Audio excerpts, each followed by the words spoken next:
you, ma'am. Sir, I'm Marisa A. Santua, Filipino. I'm 33 years old. My religion is Roman Catholic. I'm married. I have 2 children. My husband is working as a carpenter. I have 3 brothers, 3 sisters. I'm 7 in the family.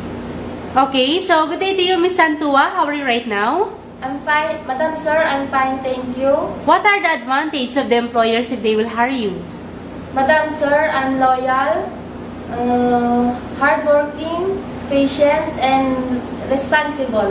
So, can you tell me the proper way in how to take care of the newborn baby?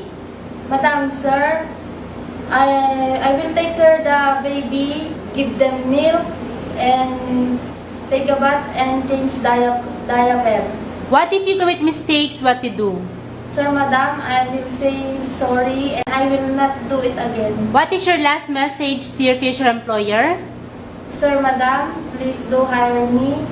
I need this job and to my future of my family, especially to my children. And I promise to finish my 2 years contract.